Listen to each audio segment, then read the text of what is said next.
1980-കൾ പുതിയ നായികമാർ മലയാളത്തിൽ വന്ന കാലമായിരുന്നു.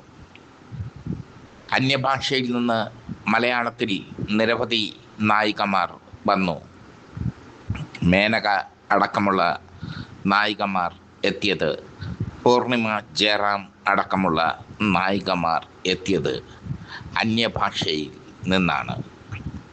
1980-കളിൽ ചെന്നൈയിൽ നിന്ന് മലയാള സിനിമയിലേക്ക് എത്തിയ ഒരു നായികയായിരുന്നു സത്യകല.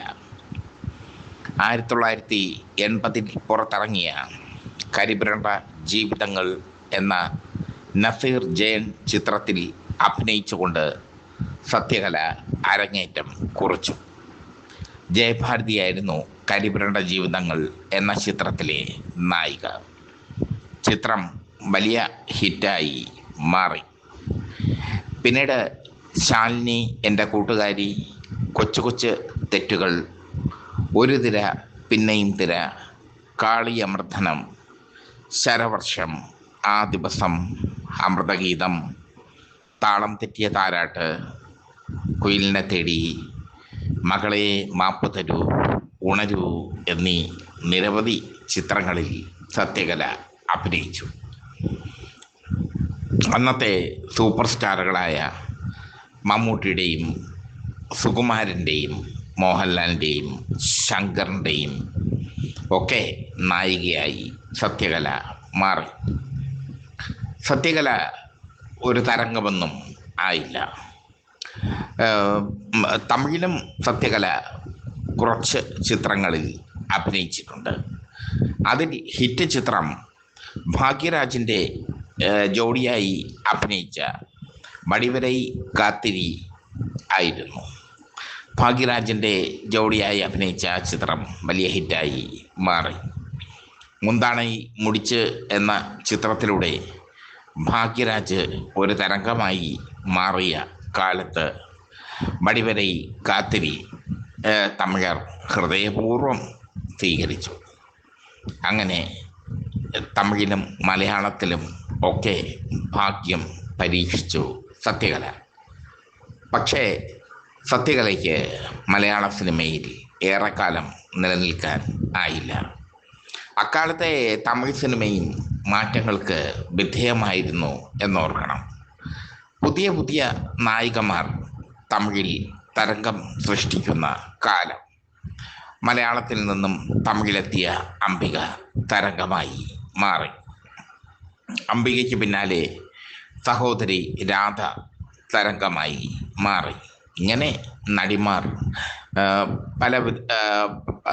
പല നടിമാരും തമിഴകത്ത് രാധിക അടക്കമുള്ള ഇപ്പോഴത്തെ രാധിക ശരത് കുമാർ, രാധിക അടക്കമുള്ള നടിമാരൊക്കെ തമിഴകത്ത് നിറഞ്ഞു നിന്ന കാലത്ത് സത്യകലയ്ക്ക് വലിയൊരു മേൽക്കോയ്മ തമിഴ് സിനിമയിൽ ഉണ്ടാക്കാൻ സാധിച്ചില്ല. അവസരത്തിന് വേണ്ടി ആരുടെ മുമ്പിലും തുണിയഴിക്കാനും സത്യകല തയ്യാറായില്ല. തുണിയഴിക്കാൻ തയ്യാറായിരുന്നെങ്കിൽ സത്യകല വലിയ ഒരു നടിയായി മാറുമായിരുന്നു. ഗ്ലാമർ വേഷങ്ങൾ ചെയ്തിട്ടുണ്ട് തമിഴിലും മലയാളത്തിലുമൊക്കെ അവർ. പക്ഷേ അത് കഥാപാത്രങ്ങൾക്ക് അനുസൃതമായ ഗ്ലാമർ വേഷങ്ങളായിരുന്നു. അതിനപ്പുറം ആരുടെ മുന്നിലും തോൽക്കാൻ അവർ തയ്യാറായില്ല. അവർ ഒരു പ്രത്യേകതരം ക്യാരക്ടറായിരുന്നു എന്നാണ് അന്നത്തെ പത്രപ്രവർത്തകർ പറയുന്നത്. അഭിമുഖങ്ങൾക്ക് മുഖം കൊടുക്കാത്ത ക്യാരക്ടർ. സിനിമയിൽ അഭിനയിക്കും, അവരുടെ കാര്യം നോക്കി അവരങ്ങ് പോകും. അതൊക്കെയായിരുന്നു അവരുടെ പ്രത്യേകത. ആ പ്രത്യേകതകളാകാം അവരെ ഒരു പരിധിക്കപ്പുറം സിനിമാ ഫീൽഡിൽ നിലനിൽക്കാൻ അനുവദിക്കാത്തത്. അത്തരം പ്രത്യേകതകളൊക്കെ അന്നും ഇന്നും സിനിമാ ഫീൽഡിൽ നിലനിർത്താൻ സാധിക്കുന്ന അല്ലെങ്കിൽ നിലനിൽക്കാൻ സാധിക്കുന്ന പ്രത്യേകതകൾ അല്ലായിരുന്നു.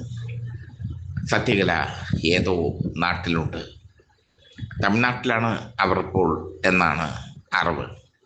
തമിഴ്നാട്ടിൽ ബിസിനസ്, ബ്യൂട്ടി പാർലർ ബിസിനസ് നടത്തുന്നു അവർ എന്നാണ് അറിവ്. എന്തായാലും പഴയ കാലത്തെക്കുറിച്ച് സത്യകല ഓർക്കാൻ ഇഷ്ടപ്പെടുന്നില്ല, ഇഷ്ടപ്പെടില്ലായിരിക്കും എന്ന് സിനിമാ കേരള കരുതുന്നു. കാരണം ആ കാലം അവർക്ക് നഷ്ടനൊമ്പരങ്ങളുടെ കാലമായി.